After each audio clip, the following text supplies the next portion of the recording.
അസ്സലാമു അലൈക്കും dear friends. ഇന്നത്തെ നമ്മുടെ സ്പെഷ്യൽ നിങ്ങൾ ആരും ഇതുവരെയും ട്രൈ ചെയ്ത് നോക്കിയിട്ടില്ലാത്ത ഒരു അടിപൊളി വെറൈറ്റി റെസിപ്പിയാണ്. നമ്മുടെ ഈ വീഡിയോ കണ്ടുകൊണ്ടിരിക്കുന്ന സമയത്ത് നിങ്ങൾക്ക് ഇഷ്ടപ്പെടുകയാണെങ്കിൽ ഒന്ന് ലൈക്ക് ചെയ്തേക്കണേ. അതുപോലെ തന്നെ നമ്മുടെ ഈ ചാനൽ ആദ്യമായിട്ട് കാണുന്നവരും ഇതുവരെയും സബ്സ്ക്രൈബ് ചെയ്യാത്തവരും പ്ലീസ് ഒന്ന് സബ്സ്ക്രൈബ് ചെയ്തേക്കണേ. ഞാനിടുന്ന വീഡിയോസ് ഉടനടി കിട്ടുന്നതിനായി സബ്സ്ക്രൈബ് ബട്ടന്റെ തൊട്ടടുത്ത് കാണുന്ന ബെല്ലൈക്കൺ കൂടി ക്ലിക്ക് ചെയ്തിട്ട് ഓൾ എന്ന ഓപ്ഷൻ എനേബിൾ ചെയ്യാനും മറക്കല്ലേ. ആദ്യം തന്നെ ഇതിനായിട്ട് ഞാനിവിടെ കുറച്ച് നാരങ്ങ നല്ലതുപോലെ കഴുകി വൃത്തിയാക്കി എടുത്തിട്ടുണ്ട്. നാരങ്ങ എടുക്കുന്ന സമയത്ത് നല്ല ഫ്രഷ് ആയിട്ടുള്ള നാരങ്ങ എടുക്കുക, വാടിയ നാരങ്ങ എടുക്കരുത്. നല്ലതുപോലെ കഴുകി വൃത്തിയാക്കി എടുത്തതിന് ശേഷം ഓരോ നാരങ്ങയും രണ്ടായിട്ടൊന്ന് കട്ട് ചെയ്തിട്ട് ഈ നാരങ്ങ ഒന്ന് പിഴിഞ്ഞെടുക്കാം. 1 കിലോ നാരങ്ങയാണ് എടുത്തിട്ടുള്ളത്. അത്യാവശ്യം വലിപ്പമുള്ള 1 കിലോ നാരങ്ങയാണ് എടുത്തിട്ടുള്ളത്. രണ്ടായിട്ട് ഇതാ മുറിച്ചെടുത്തു. ഇനി ഓരോന്നായിട്ടും നമുക്ക് പിഴിഞ്ഞെടുക്കാം. ഹാൻഡ് സ്ക്യൂസർ ഉണ്ടെന്നുണ്ടെങ്കിൽ അതിൽ വെച്ചിട്ട് പിഴിഞ്ഞെടുക്കാം, അല്ലാന്നുണ്ടെങ്കിൽ കൈ വെച്ചിട്ട് പിഴിഞ്ഞെടുക്കാം.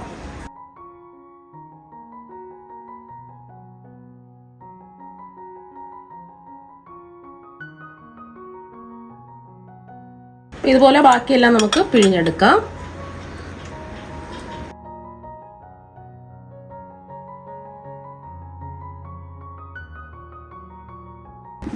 അപ്പൊ നാരങ്ങയെല്ലാം പിഴിഞ്ഞ് എടുത്തിട്ടുണ്ട്. നമുക്ക് വേണ്ടത് 1 കപ്പ് നാരങ്ങ നീരാണ്. അപ്പൊ ഞാൻ 1 കപ്പിന്റെ അളവ് കപ്പ് എടുത്തിട്ടുണ്ട്. ഇതിൽ ഒഴിച്ചു നോക്കാം. അപ്പൊ 1 കപ്പ് നാരങ്ങ നീര് എടുത്തിട്ടുണ്ട്. 250 ml കപ്പിന് 1 കപ്പ് നാരങ്ങ നീരാണ് എടുത്തിട്ടുള്ളത്. ബാക്കി ഒരു 1/4 കപ്പോളം നാരങ്ങ നീര് ഇരിപ്പുണ്ട്. അത് നമുക്ക് മാറ്റി വെക്കാം, പിന്നീട് ആവശ്യമുണ്ട്. ഈ നാരങ്ങ പിഴിഞ്ഞെടുത്തിട്ടുള്ള തൊണ്ട് അല്ലെങ്കിൽ തോല് കളയേണ്ട ആവശ്യമില്ല. ഇനി നമ്മൾ എടുത്ത നാരങ്ങ നീര് ഇതിന്റെ പകുതി ഒരു സ്റ്റീൽ പ്ലേറ്റിലേക്ക് ഒഴിക്കാം, പകുതി വേറൊരു സ്റ്റീൽ പ്ലേറ്റിലേക്ക് ഒഴിക്കാം. സ്റ്റീൽ പ്ലേറ്റിലായിട്ട് പകുതി വീതം ഒഴിച്ചിട്ടുണ്ട്. ഇനി ഇതിലേക്ക് നമുക്ക് പഞ്ചസാര ഇട്ട് കൊടുക്കാം. അപ്പോൾ 1.5 കപ്പ് പഞ്ചസാരയാണ് ഇട്ട് കൊടുക്കേണ്ടത്. നമ്മൾ ഏത് കപ്പിലാണോ നാരങ്ങ നീര് എടുത്തിട്ടുള്ളത് അതേ കപ്പിന്റെ അളവിൽ തന്നെ എടുക്കുക. ഗ്ലാസിന്റെ അളവിലാണെന്നുണ്ടെങ്കിൽ ആ ഗ്ലാസിന്റെ അളവിൽ തന്നെ പഞ്ചസാരയും എടുക്കുക. 1/2 കപ്പ് പഞ്ചസാരയും കൂടി ഇട്ട് കൊടുക്കുക. പഞ്ചസാര ഇട്ട് കൊടുത്തതിന് ശേഷം എല്ലാം ഒന്ന് ഇതുപോലെ ഒന്ന് നിരത്തി വെച്ച് കൊടുക്കുക. നിരത്തി വെച്ചു കൊടുത്തതിന് ശേഷം പിന്നീട് സ്പൂണിട്ട് ഇളക്കി മറിക്കരുത്.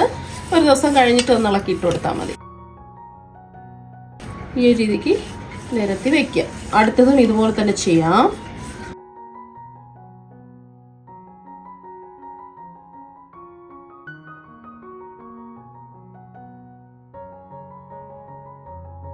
ഇത് നമുക്കിതുപോലെ ഒന്ന് നിരത്തി വെക്കാം.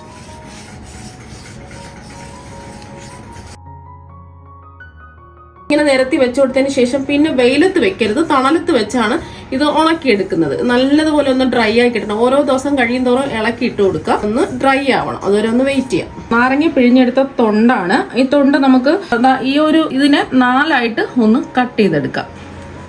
അപ്പൊ ഇതുപോലെ 4ആയിട്ട് ഒരു പകുതി നാരങ്ങ 4ആയിട്ട് ഇതുപോലെ കട്ട് ചെയ്തെടുത്തിട്ടുണ്ട്. അപ്പൊ മിക്സിയുടെ ജാറിലേക്ക് നാരങ്ങയുടെ തൊണ്ട് മാറ്റിയിട്ടുണ്ട്. 2 പ്രാവശ്യമായിട്ട് ഒന്ന് ചതച്ചെടുക്കുക. ഒരുമിച്ചിട്ട് ചതയ്ക്കരുത്. 2 പ്രാവശ്യമായിട്ട് ഒന്ന് പൾസ് മോഡിലിട്ടിട്ട് ഒന്ന് ചെറുതായിട്ടൊന്ന് ചതച്ചെടുത്താൽ മതി. ഒരുപാട് അരഞ്ഞു പോകരുത്, ചെറിയ ചെറിയ കഷ്ണങ്ങൾ ഉണ്ടാവണം. അപ്പൊ ഇതുപോലെ ഒന്ന് ചതച്ചിട്ടെടുക്കുക. ഒട്ടും വെള്ളം ചേർക്കാതെയാണ് ഇതുപോലെ ചതച്ചെടുക്കേണ്ടത്. അപ്പൊ അടുത്തതും ഇതുപോലെ തന്നെ ചെയ്തിട്ടെടുക്കാം. ഇനി ഒരു കടായി ചൂടാക്കാൻ വെച്ചിട്ടുണ്ട്. ഇതിലേക്ക് 1 ടേബിൾ സ്പൂൺ മുഴുവൻ കുരുമുളക് ഇടാം. ഇനി ഇതിലേക്ക് 2 ഏലക്കയുടെ ആ തൊണ്ട് മാറ്റിയിട്ട് തരി മാത്രം ചേർത്ത് കൊടുക്കാം. ഇനി ഇതിലേക്ക് ഒരു 1/2 ടീസ്പൂൺ ഉലുവ ചേർക്കാം. അതുപോലെ തന്നെ ഒരു 1/2 ടീസ്പൂൺ ചെറിയ ജീരകം കൂടെ ചേർത്ത് കൊടുത്തിട്ട് ഒന്ന് നമുക്ക് ഡ്രൈ റോസ്റ്റ് ചെയ്തെടുക്കാം.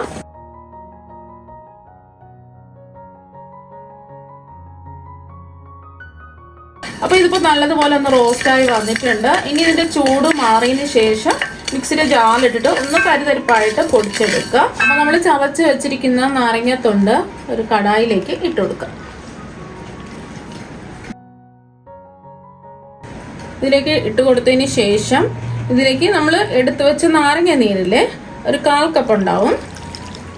അത് ഇതിലേക്ക് ഒഴിച്ചു കൊടുത്ത് നല്ലതുപോലെ ഒന്ന് ഡ്രൈ ആക്കി എടുക്കണം. ഒട്ടും തന്നെ വെള്ളം ഇല്ലാത്ത രീതിയിൽ മീഡിയം ഫ്ലെയിമിൽ വെച്ചിട്ട് ഇതൊന്ന് ഡ്രൈ ആക്കി എടുക്കാം. ഇപ്പൊ കണ്ടില്ലേ, ഒട്ടും വെള്ളമയമൊന്നും ഇല്ലാതെ നല്ലോണം ഇത് ഡ്രൈ ആയി കിട്ടിയിട്ടുണ്ട്. ഇങ്ങനെ ഒട്ടും വെള്ളം ഇല്ലാതെ ഡ്രൈ ആയി കിട്ടിയാൽ മാത്രമേ ഒരുപാട് നാളിത് കേടുകൂടാതെ സൂക്ഷിച്ച് വെക്കാൻ പറ്റുള്ളൂ. ഇനി ഇതിലേക്ക് ഒരു 1/2 കപ്പ് പൊടിച്ച ശർക്കര ചേർത്ത് കൊടുക്കാം. ഞാനിപ്പോൾ ഓർഗാനിക് ശർക്കരയാണ് എടുത്തിട്ടുള്ളത്. ഇതിൽ അഴുക്കും കല്ലും മണ്ണൊന്നും ഉണ്ടാവില്ല. ഇതിൻ്റെ കൂടെ തന്നെ നമുക്ക് ഒരു 1/4 കപ്പ് പഞ്ചസാരയും കൂടി ചേർത്ത് കൊടുക്കാം. 1/4 കപ്പ് പഞ്ചസാരയും കൂടി ചേർത്ത് കൊടുത്തിട്ട് ഒന്ന് ഇളക്കി കൊടുക്കാം. നിങ്ങൾക്ക് പഞ്ചസാരയിൽ വേണമെന്നുണ്ടെങ്കിൽ പഞ്ചസാരയിൽ തന്നെ ചെയ്തിട്ട് എടുക്കാം.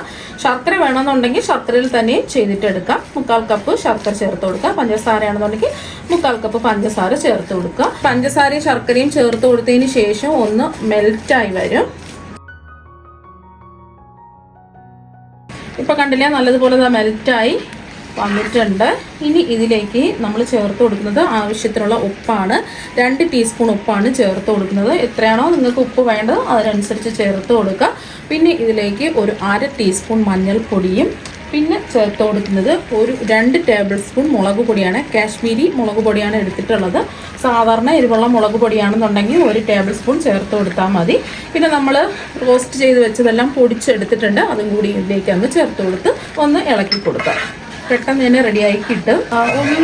നമുക്കൊന്ന് വറ്റി വരണം.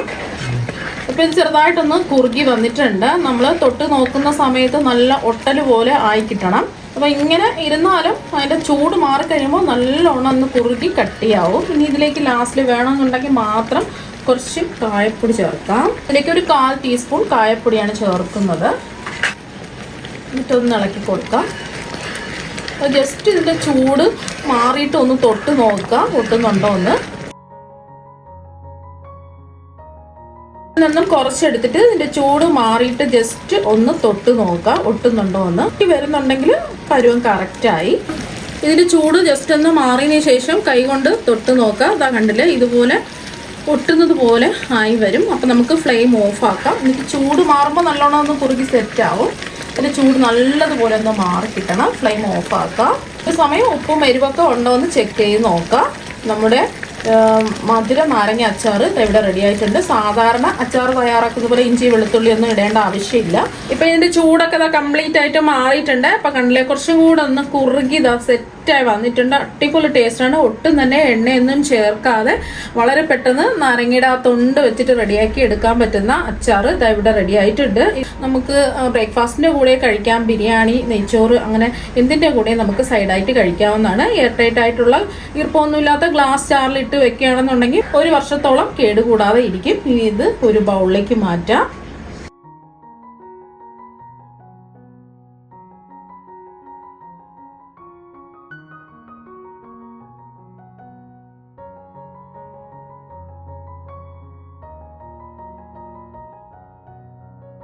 ഒരു തുള്ളി എണ്ണയോ വിനാഗിരിയോ ചേർക്കാതെ ഒരുപാട് നാള് കേടുകൂടാതെ സൂക്ഷിച്ച് വെക്കാൻ പറ്റിയ നാരങ്ങ അച്ചാർ ഇതാ ഇവിടെ റെഡി ആയിട്ടുണ്ട്. അതിന്റെ നാരങ്ങയുടെ തൊണ്ട് വെച്ചിട്ടാണ് ചെയ്തിട്ടുള്ളത്. ഒരു കയ്പോ കാര്യങ്ങളോ ഒന്നുമില്ല. നല്ല അടിപൊളി ടേസ്റ്റ് ആണ്. നിങ്ങളൊന്ന് ട്രൈ ചെയ്ത് നോക്കാം.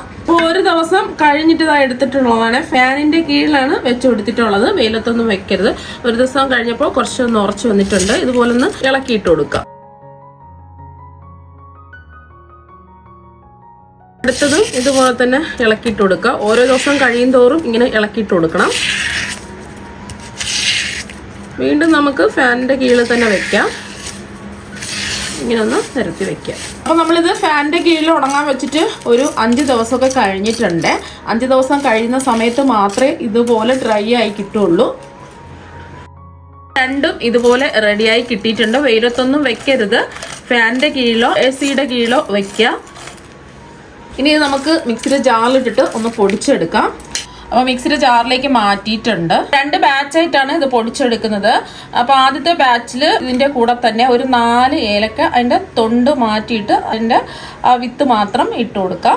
ഇത് ഫ്ലേവറിന് വേണ്ടിയിട്ട് മാത്രമാണ്. ഇത് വേണം നിർബന്ധമൊന്നുമില്ല. ഏലക്ക ഇല്ലാതെയും പൊടിച്ചിട്ട് വെക്കാം. ഏലക്കയും കൂടെ ചേർത്ത് കൊടുക്കുമ്പോൾ നല്ലൊരു ടേസ്റ്റും മണവും ഉണ്ടാവും. അപ്പോൾ ഇതിൻ്റെ വിത്തും കൂടെ, ഏലക്കയുടെ വിത്തും കൂടെ ഇട്ട് കൊടുത്തിട്ട് നല്ലതുപോലെ ഒന്ന് പൊടിച്ചെടുക്കാം. അപ്പോൾ അതാ പൊടിച്ചെടുത്തിട്ടുണ്ട്. ഈ ഒരു രീതിക്ക് പൊടിച്ചിട്ടെടുക്കുക. ബാക്കി ഇരിക്കുന്നതും ഇതുപോലെ തന്നെ നമുക്ക് പൊടിച്ചെടുക്കാം. ഏലക്ക വേണമെന്നുണ്ടെങ്കിൽ ഏലക്ക ചേർത്തിട്ട് പൊടിച്ചെടുക്കുക. അല്ലാന്നുണ്ടെങ്കിൽ പ്ലെയിനായിട്ട് ഇത് പൊടിച്ചെടുത്താൽ മതി. ഈ ഒരു കളർ നല്ല വെള്ള കളറിലാണ് കിട്ടുന്നത്. കറുത്ത ചെറിയ ചെറിയ പൊടികൾ ഉണ്ടാവും ചിലപ്പോൾ, അത് ആ ഏലക്കയുടെ തരികളുടെ നിറമാണ്. അപ്പോൾ ഫ്രിഡ്ജിലൊന്നും വെക്കാതെ ഒരുപാട് നാൾ സൂക്ഷിച്ച് വെക്കാൻ പറ്റുന്ന ലെമൺ പൗഡർ ഇതാ ഇവിടെ റെഡി ആയിട്ടുണ്ട്. ഇനി ഇത് ഈർപ്പമൊന്നും ഇല്ലാത്ത ഒരു ബോട്ടിലേക്ക് മാറ്റാം.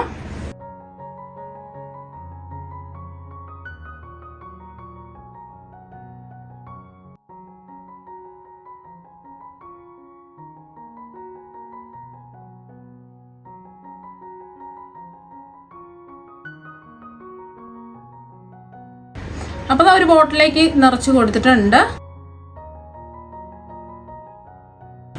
ഇനി ഇതിൽ നിന്നും ആവശ്യത്തിനുള്ള ലെമൺ പൗഡർ എടുക്കാം.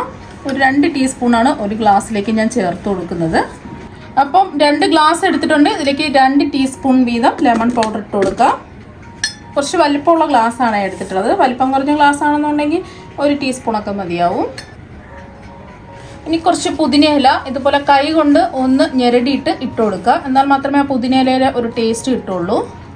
കുറച്ച് വീതം ഇട്ട് കൊടുക്കുക. 2 നാരങ്ങ സ്ലൈസ് ചെയ്തെടുത്തത്.